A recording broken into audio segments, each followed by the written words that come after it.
What's up, y'all? Dr. Lindsay Matthews Cantu here. And this is episode number 244 of the BirthFit podcast. And this is a solo cast. And this is a solo cast in which I am sharing a presentation with you that will have already been done by the time this is published. But it is a presentation that I'm doing for a group of chiropractors and nervous system based chiropractors. They're super wellness focused, especially in pediatrics and pregnancy. And so I wanted to share this presentation with y'all, everybody else, because I think it is super relevant and you deserve this information as well. So if you are listening on iTunes, I want you to know that there is a presentation. There are slides. You can go to YouTube and check it out. Yeah, super cool. Anyways, before we dive in, I want to remind you that this BirthFit podcast is brought to you by our nonprofit organization, BirthFit for Everyone. And we are in a quest, in a charge forward to support those women in military or those that have active duty husbands in the military, and they're birthing, they got an estimated due date this fall. So be sure to go to nonprofit.birthfit.com. Any donation helps, $5, $20, $250, whatever. But we are searching, like if you are in need and you are connected with military, go on and apply to get these funds, to get support. And we will be finding you a birth doula or a postpartum doula. We can't do both right now, but that is our goal. And our goal is to support 3 women this fall. So we need all the financial help we can get. So go do that, nonprofit.birthfit.com, and help our military mamas out. All right. We're a few other announcements before we really get in. We are smack dab in the middle of our coach cohort calls, and this is an awesome opportunity for really anybody that personal trains, coaches, works with women, because at some point, like 85% of women will give birth at some point in their life. That's you are going to come across this. And I want you to be armed with information and education and like the legit stuff, like how to show up for a woman when she's had 0 sleep but still wants to rehab and train her body in the immediate postpartum. I want you to be able to coach breath. I want you to be able to talk about diaphragm breath and stability breath. I want you to talk about nourishment with your women, with your mamas. So this course is for you. Trust me, everybody needs to do this course. Like, I'm not even sugarcoating it. But go online, birthfit.com, sign up for our waitlist for the coach course next year. You won't be sorry. All right. Last announcement. All of our training programs are moving to our new app. We have a new app. And y'all, I'm beyond stoked for this because I know I promised a business episode, but that's coming later.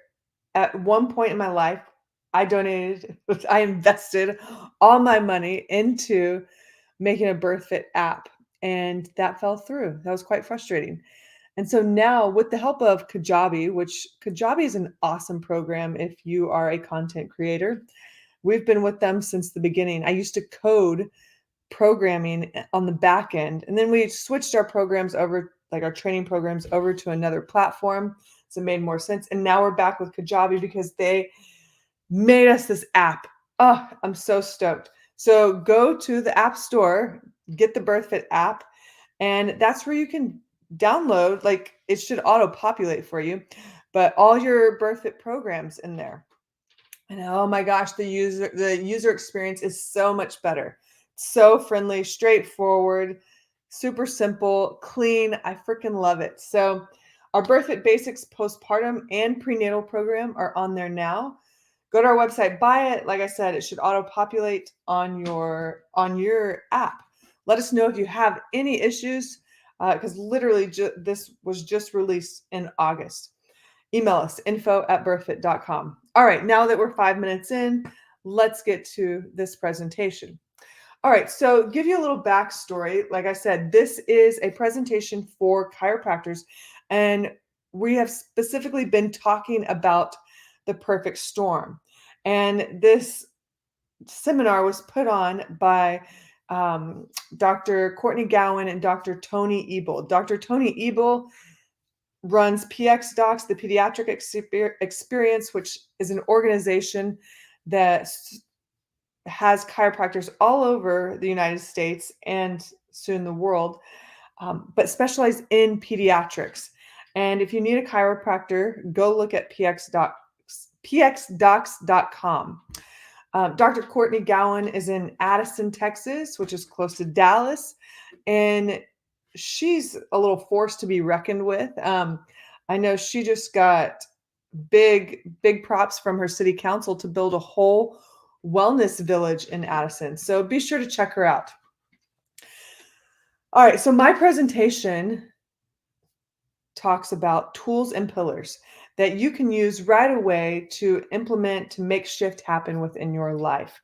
BirthFit is a lifestyle practice that explores the range of motion of our nervous system inside of a familiar settings, such as your gym class, your garage gym, your studio, your backyard, wherever it is that you move and train and explore your body. All right, so we're going to start with a birth story. And this birth story goes like this. So grab some tea, grab a coffee. Here's a little story for you, Ags.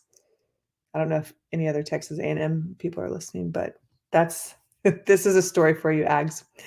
All right, birth story. Excuse me. 28-year-old female has her waters start leaking around 36 weeks. Her OB, her doctor, admits her to the hospital and to keep her on bed rest for a week. After a week, when she gets to 37 weeks, right at the turn of 37 weeks, they medically induce her with pharmaceutical drugs.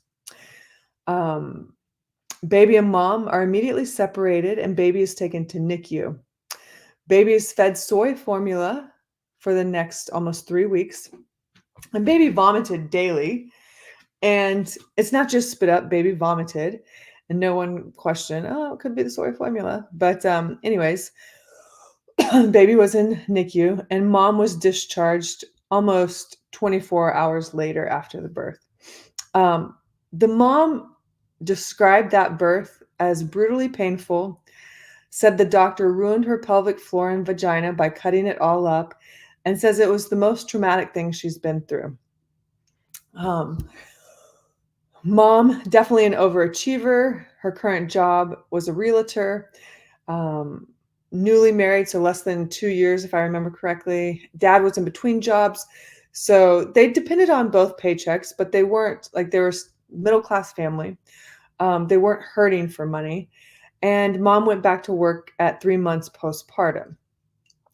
Baby girl gets out of NICU, comes home to, her pretty loving environment. By the time she was 2, she was diagnosed with asthma and allergies, and she's, been placed on kind of the standard course of inhalers, steroids, antibiotics, all of that. Throughout childhood and adolescence, she was on the standard American diet, diagnosed with a learning disability. By 18, she was placed on hormonal birth control. Within first year or 2 of college, she was diagnosed with abnormal pap smear. Basically, upon that diagnosis, immediately rolled into a LEAP procedure.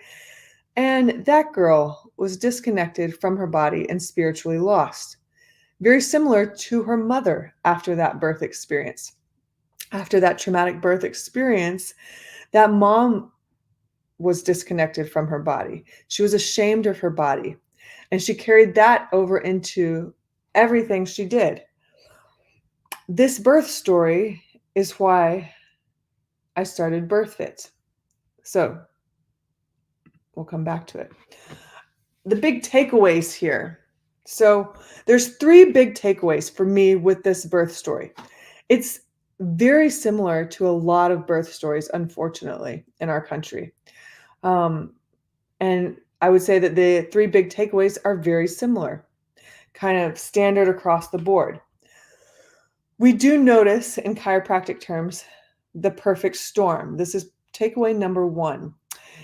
This is pregnancy stress. So this mom definitely had stress in the last week of pregnancy. And there was medical intervention at the birth. Um, she was induced medically. There was artificial lights. There was pharmaceutical drugs immediately there. And then there was stress immediately for baby. Baby and mom were separated. Um, Baby received all the CDC recommendations at that time. Um, and for those of us that are chiropractors, we know that the perfect storm is kind of like all those things together: pregnancy stress, medical intervention, and baby stress with pharmaceutical drugs, baby stress with, um, separated from mom within the first year. Like all of that creates a perfect storm. And in my opinion, all of those three could have been prevented. All right, so takeaway number two, I hinted at this just a second ago. The mother-baby dyad. The mother-baby dyad was interrupted immediately. It was severed immediately when baby came out. There are very few exceptions in which the mother-baby dyad should be separated for life-saving procedures for either mom or baby. Very few. More times than not, keeping baby on mom connected to the cord, connected to mom, connected to the cord, that's going to be the life-saving secret sauce right there. The mother-baby dyad is biology. It is just part of natural law. And when we interrupt that, when we separate it, there's going to be dysfunction. So just keep that in mind. The third takeaway here is that the mom had the power all along. We as women have power inside of us. However, our culture has coerced it out of us, literally since birth, has basically excreted from us the power inside of us by disconnecting us from our source. Our society has led women to believe that the power is outside rather than inside. And this mom, just like you listening, you have the tools you need for birth. You and baby are the only ones guaranteed tickets to birth, and you have the tools: breath, sound, and movement. You have those tools available to you. All right. So that birth story, those big three takeaways. Before we get into some foundational pillars, I want to define a few things, because if I'm telling you a birth story and now we're kind of reflecting on it, so we can do better in the future, we need to define a few things. A true neurophysiological birth. You might hear this as a physiological birth. This is a birth that is as close to God's design as possible. There's no interference. It's a birth at home, in our natural environment, in nature, just as God designed. That means there's no interference with unusual noises, no lights, no artificial lights, I should say. No people bringing bad energy, no unusual bacteria, viruses, smells, which happen at the hospital or at a birth center. There's definitely no medical intervention, such minor medical interventions like sweeping of the membranes. That is a medical intervention. There's no natural interventions. Some people call sweeping of the membranes natural. No. There's no breaking the bag of waters. There's no chugging castor oil. It is this birth can sometimes be called as a free birth, um, but it's a birth experience that utilizes the full capacity, the entire range of motion of our nervous system as women, as mothers. So definitely no changing locations, no intervention, no strangers, no pokes, prods, anything like that. Um, that's a true physiological birth.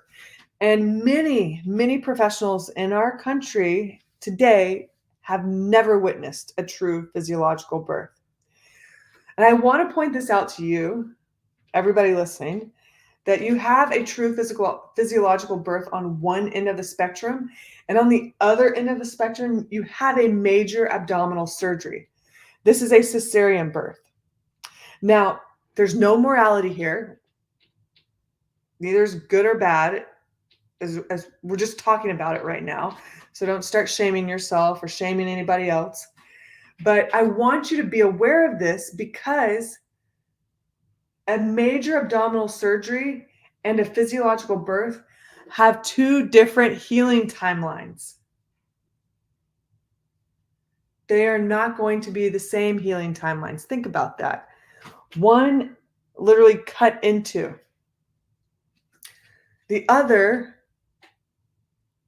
flowed with nature.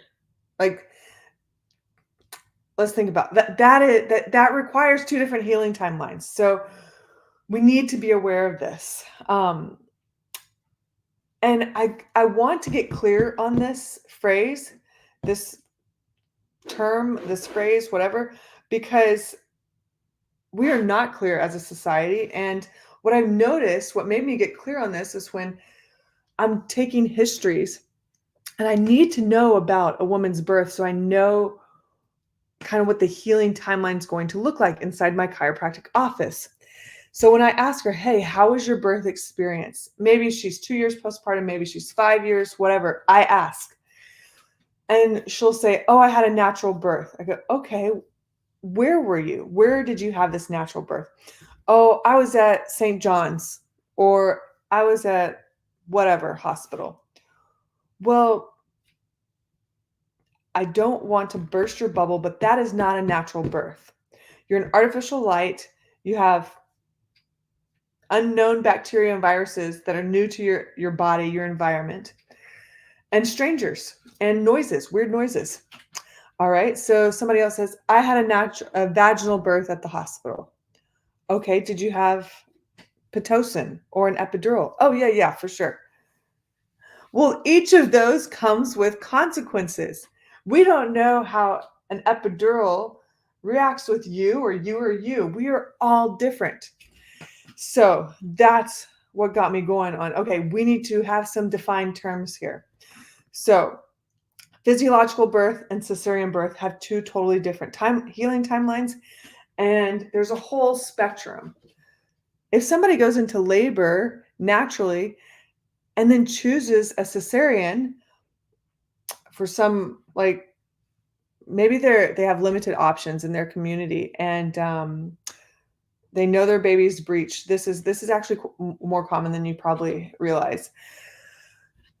Mom has limited choices. Like, nobody's going to support her in a vaginal breech birth because it's her first time, whatever. So she lets her body go into labor naturally. Then she shows up at the hospital. She knows they're going to wheel her in for a C-section, unfortunately. That's going to be a different healing timeline than somebody that was medically induced, labored for 3 days, and then had a cesarean.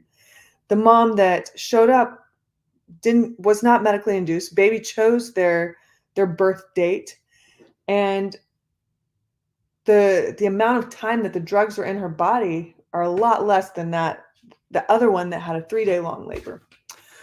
So, all right, true physiological birth, that's defined.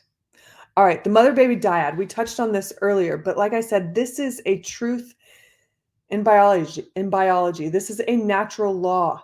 The mother not only transmits genome material, but also epigenetic markers and microbiome influences and mitochondrial health to the baby. The baby is a hitchhiker on the mother's nervous system. Each of us women, mothers, we are intuitive. We have creative powers inside of us to communicate with our baby inside of our womb. The mother knows her baby and her body better than any piece of technology. And if you don't feel that, start cultivating practices so that you feel that. I want that feeling for you so much. The baby is literally an extension of the mother for the first year or two postpartum, for the first 18 to 24 months. So the baby is literally an extension of your nervous system. All right. Baby needs his or her mother for nourishment, safety, and survival. Mom is the baby's home, baby's anchor. And if baby does not have a solid attachment to that one primary caregiver, ideally the mother, then dis-ease begins. Disconnection shows up. And that's going to be perceived through the nervous system and then communicated to the rest of our body, that infant's body. This is not morality, y'all. This is biological law. The mother and baby dyad need to stick together. All right, and the last phrase I want to define for y'all right now is the motherhood transition. We define this phrase here at BIRTHFIT as 3 to 12 months prior to conception to that first year postpartum. I wanted to define this season, this period, to overlay or ride side by side next to the critical period or the primal period that Dr. Michel Odent came up with. And he's a famous OB out of Paris. He's amazing. He's written so much articles, books, everything. Like, geek out on him because I do. And I wanted this season, this time frame, to parallel literally what he's talking about and what he has studied for infant humans, babies, the critical period, the primal period. The primal period is that time frame in an infant baby human from prior to conception, let's say 3 months prior to conception, to the end of that first year of life. And during this critical period, that's why it's called a critical period, this has the most exponential neurological growth and development on our body as compared to any other time period in our lives as humans. That's magical right there, from prior to conception to the end of the first year postpartum. So what fired me up was wanting to care for these children, to make this world a better place for them, to give them more when they entered this world. So I took a step further back, worked upstream, and that is why I work with mothers. So the motherhood transition, just know that phrase. All right. So like I said, with the first birth story that I shared with y'all, this woman had her tools: breath, sound, and movement. Yet our society kind of just extracted them out of her. She didn't know she had these tools available to her. And what I want to offer you are 7 foundational lifestyle pillars. These are practices. We'll never achieve perfection in them, but practices in which you can cultivate breath, sound, and movement in each of them to some degree. It looks different in each of the 7 foundational pillars, but these 7 foundational pillars you can practice them for free, or you can spend as much money as you want within each one. But take them, nurture them, use them, do whatever. Like, this is my gift to you. Like, in today's world, gosh, I wrote this quote down the other day. Let me see if I can pull it up. But in today's, oh gosh.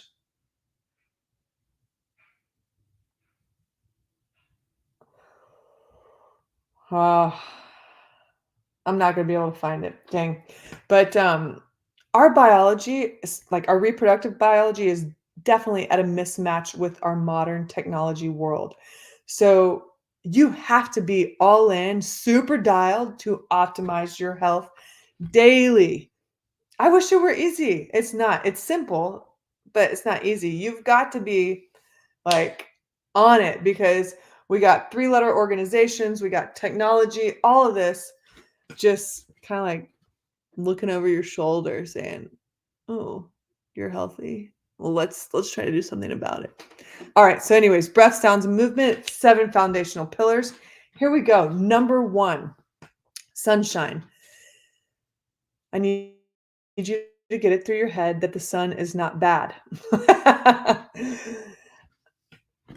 There is a freaking grand design, great design. God is so smart and brilliant. There's an innate intelligence on this planet. If you don't believe that, I don't know what to tell you. Like, it is wild. A well regulated circadian rhythm tells our body what to do and when on a cellular level to achieve energy production. Optimal health cannot be achieved if the sun is not a priority. Our bodies know how to use the different electromagnetic spectrum of light, and our cellular processes depend on that. It is wild. Seeing the sun rise, the sunset, embracing sun breaks, like smoke breaks, but sun breaks, and minimizing artificial light are necessary for your optimal reproductive health. I cannot stress that enough. And I know that contributed to my optimal reproductive health at 40 years old. The other cool thing is sun. This is like just a random fact. The sun contributes to production of serotonin, which is in smooth muscles and helps with DRA healing, diastasis rectus abdominis healing. In my 10 years of working with women, those women that have regular sun exposure, I'm trying to think if there is one. I have never seen lingering DRA. That means get your bellies in the sun. I believe the portal to God is the sun. That like the sun is your communicate to God. Get the sun in your eyeballs, your fresh eyeballs, no contacts, no glasses, and just allow the downloads to happen. Almost half of our brain, 48%, responds to light input. So is it going to be good light or blue lights? Like, let's make it natural light. Let's honor the 24-hour rhythmic cycle within us all. I promise you, it's like that is one of the keys to health. Speaking of sun and circadian rhythm, we're going to jump over to sleep. This kind of piggybacks on that, but quality sleep and quality sleep routines are literally the name of the game. Sleep is where health, growth, and restoration happen. Sleep is where we cultivate and harvest melatonin. So vitamin D and melatonin are some of the biggest players that come out of sun worshiping. We need to have an amazing relationship with melatonin because this neurotransmitter acts synergistically with oxytocin, which is the love hormone. And all of us in the birth world know about oxytocin. But melatonin and oxytocin work together to have more efficient, stronger, powerful contractions of the uterus. And it kind of makes sense, right? Like most of the birth action happens at night. Hello, melatonin. All right. Pillars 3 and 4, we're going to get into nutrition. I could tell you what to eat, when to eat, but we're not going to talk about diets. I want to talk to you about the relationship you have with what you put in and on your body. This matters. The relationship between you and food is much more than an easy this for that trade. The relationship we have with food involves an energy exchange. This is why quality meat and fish matter. This is why in-season produce and limiting toxins are very important.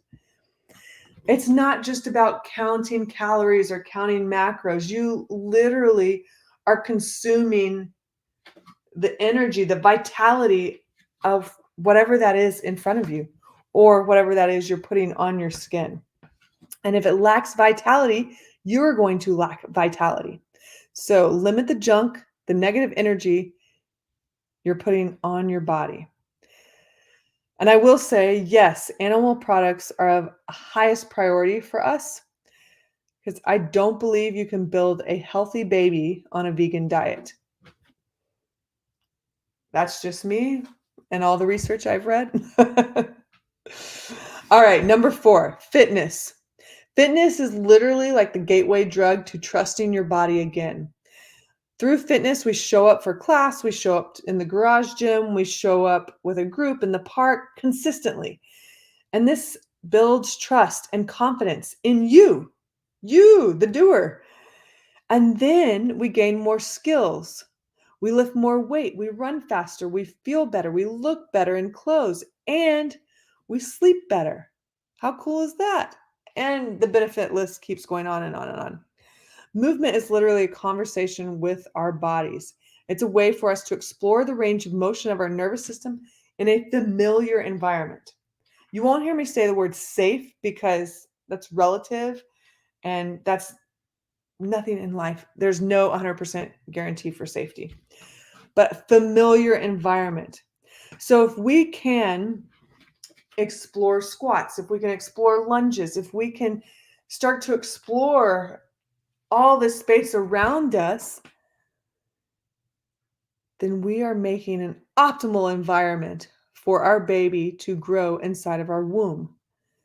The more range of motion we have literally in our neuromusculoskeletal system, the more space baby has for exploration in our womb. We don't know how long birth is going to be. It could be 3 days, it could be 3 hours. Birth is definitely dynamic. It's a dance between mom and baby. So, a base level of fitness is required. You've got to be able to last who knows how long. And you've got to be comfortable with movement. I don't want labor to be the first time that you're like, oh, maybe I should hold myself up on all fours, but you lack arm strength. Or maybe I should try the side lunge because that's a really good position in the middle of labor to help get baby turned in a different position. I need you to practice movement so that it's intuitive when you get to birth. All right.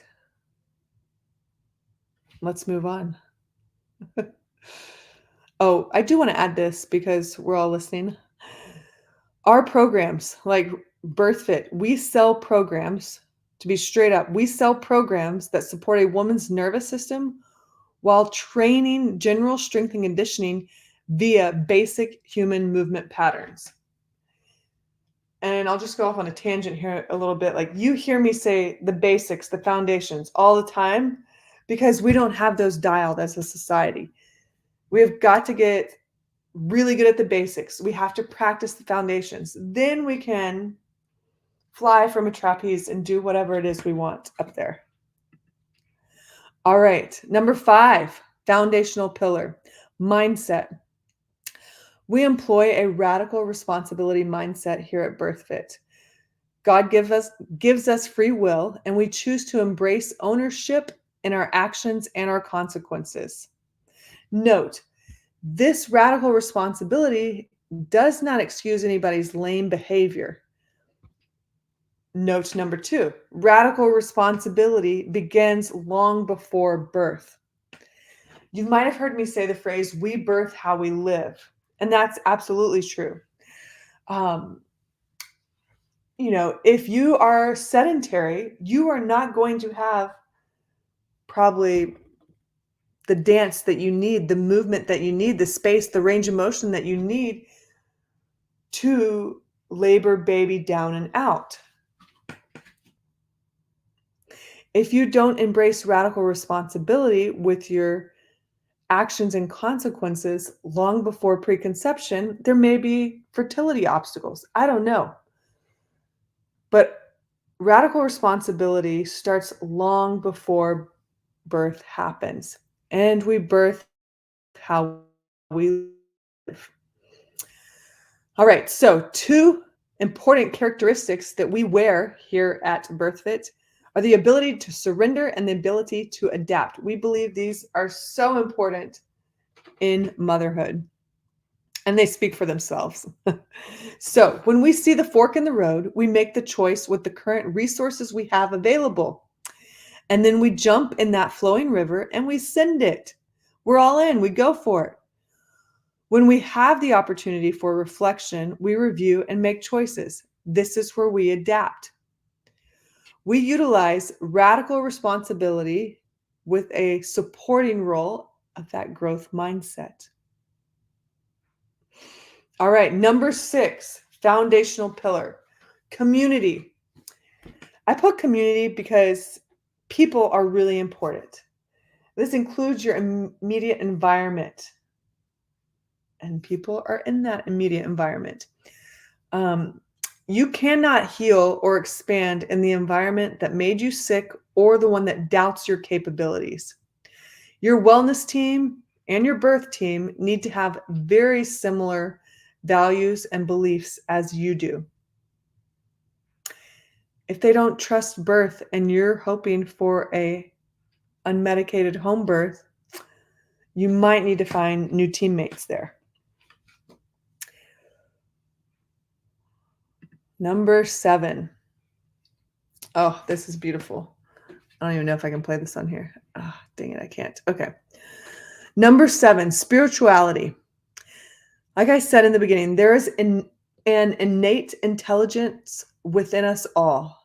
Here at BirthFit, we call this innate intelligence God, and sometimes we call it natural law. You may call it something else. That is okay. But I think we can all agree on there is a power bigger than us. God has a blueprint for us. When we follow it, honor it, then we thrive.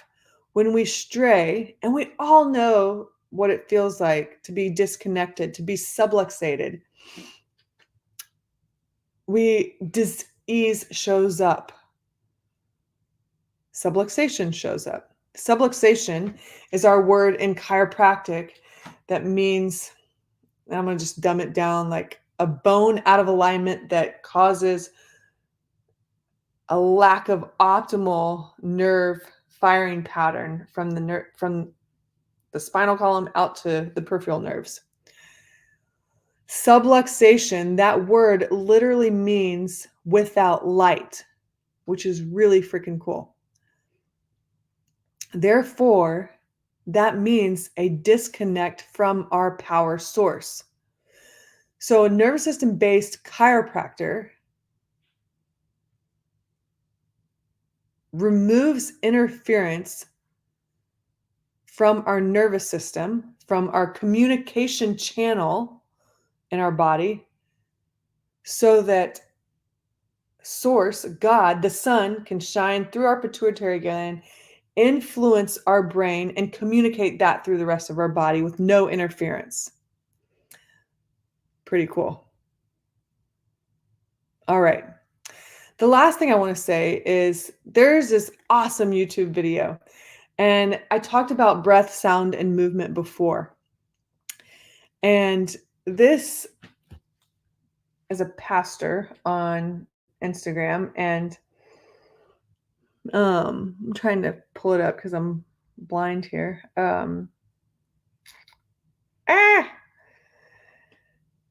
He breaks down what Yahweh means. YHWH. He takes out the vowels. And I'm trying to find it for y'all so you can look it up. Did I put it in here? No, of course I didn't.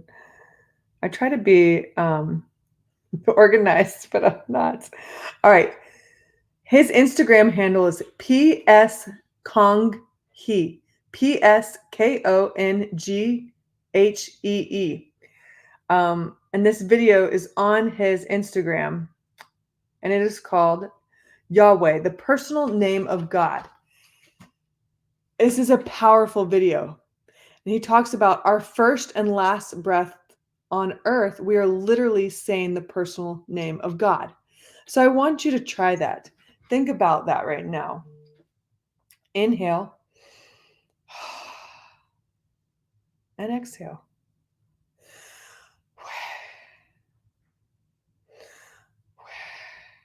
Yahweh. Yahweh. In labor, we have breath, sound, and movement. If you're open to it, God will be there with you in labor. Just call his name. I promise you, I did. Go watch that video. All right. So I'm going to finish this up talking a little bit about chiropractic. I mentioned nervous system based chiropractic, and with a specific intentional chiropractic adjustment, these chiropractors are touching the nervous system, coordinating breath, and initiating movement of energy.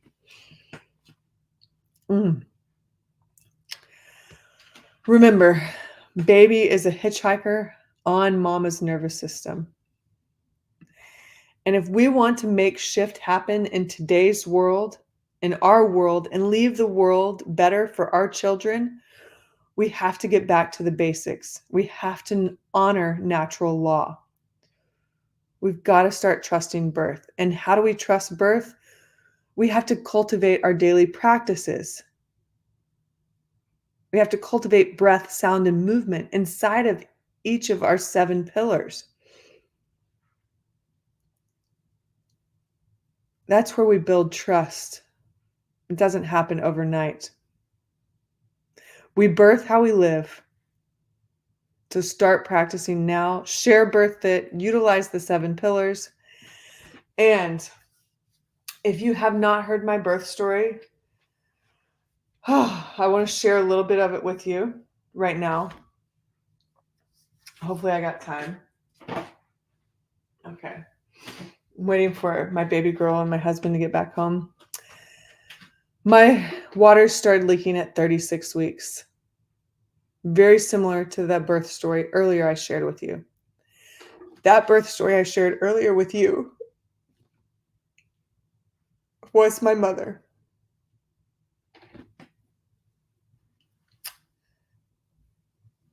And like I said, that birth story was the reason I started BirthFit. I didn't realize it in the time. But when I started doing personal development work and I came upon my birth story, unpacking it healed me in so many ways.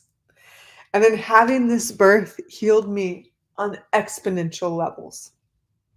So my water started leaking at 36 weeks. I called my husband. We called our midwife. We all met at the house. My licensed midwife dropped us from care because she is not licensed to attend an out-of-hospital birth prior to 37 weeks in the state of Texas. That was okay.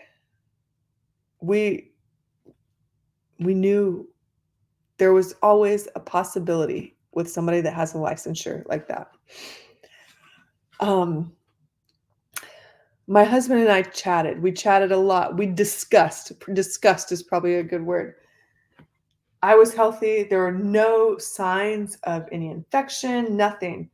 I've literally studied birth for 10 years and I felt really freaking good. My whole pregnancy was damn near close to as wild of a pregnancy as it could be. And I loved being pregnant.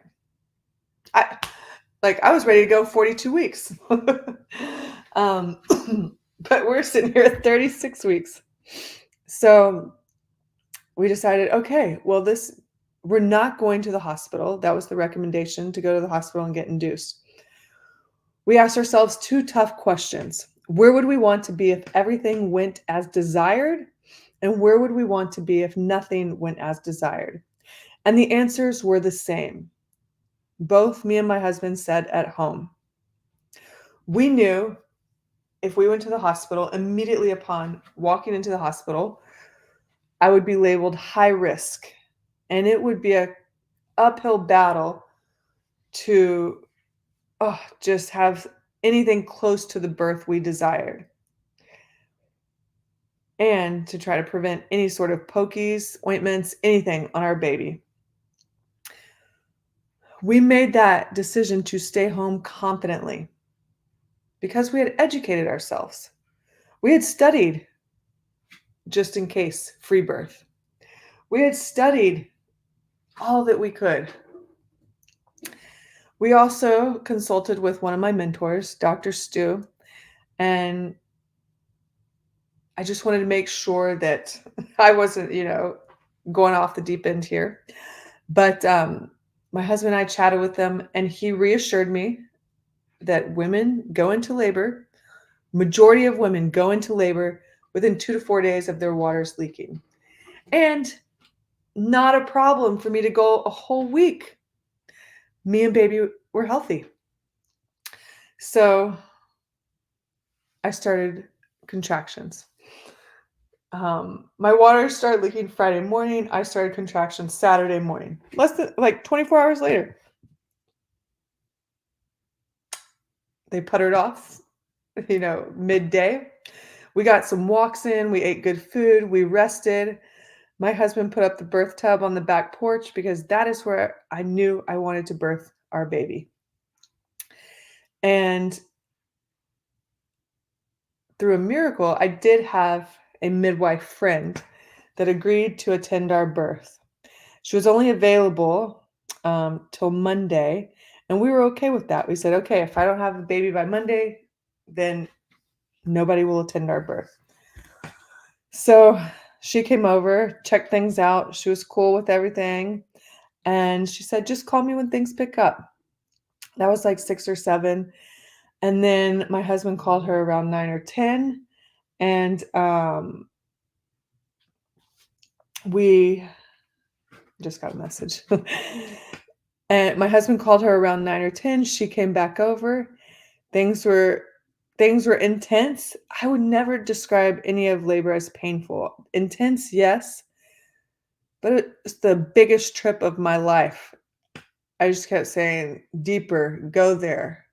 I've seen women do this. Like, faces kept popping up. And the breath. Yahweh. I called upon God. I got in the tub probably about midnight on the back porch under a dark sky. And in our house, we have all red light for, after the sun goes down.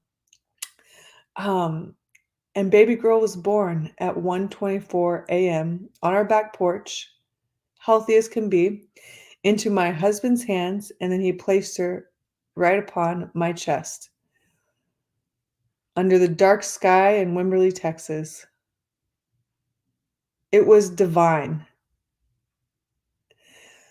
Baby girl's name is Vera, and that means faith. I absolutely had to have faith. And she taught me so much.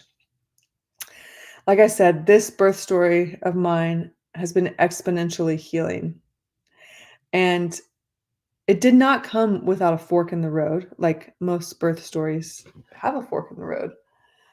But those forks in the road challenge you to make sure you are clear on your values and your desires. And we made choices out of love and not fear. And I think God greatly rewarded us for that. God greatly rewarded us for the prayer, the daily prayer, the affirmations, the nourishing of our bodies, and just walking in light with Him.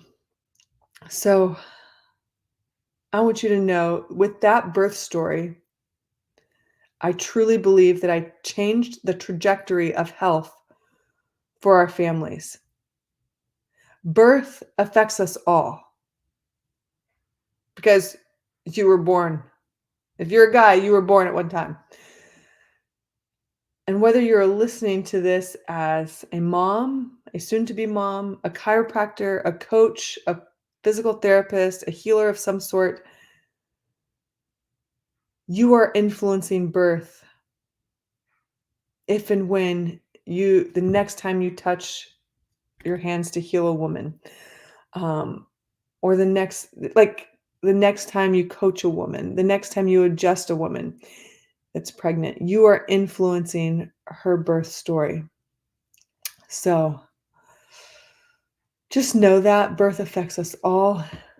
And I really do believe that we can be the change. Support out of hospital birth, support free birth, support midwives, support it all. Because if we don't have choices, like right now, there are states where midwives cannot attend. It's illegal for licensed midwives to attend twin births or breech births. That's not right. Support choice. Support women, listen to mothers, and let's connect. So if you don't follow me on BirthFit on Instagram, do so. My personal Instagram is Lindsay_M_Cantu, but mostly on BirthFit. If you're watching this on YouTube, you know that we have a BirthFit YouTube channel. If you're listening to this podcast, you know we have a podcast. Be sure to visit our website, birthfit.com, and check out our programs. Thank you so much for listening to this. If you are interested in optimizing your lifestyle practices, such as fitness and mindset, to be more in alignment with your biology, then please send me an email, info@birthfit.com, sign up for one of our programs, check our links on Instagram. We have calls, we have support sessions, we have office hours, but I would love to work with you to support you on your BirthFit journey. My team would love to work with you and support you. We are here. All right. So much love to you all. Thank you for listening. I hope you can walk away with something. I know you can. All right. Let me know what you think. And don't forget to support our nonprofit, nonprofit.birthfit.com. Thanks, everyone.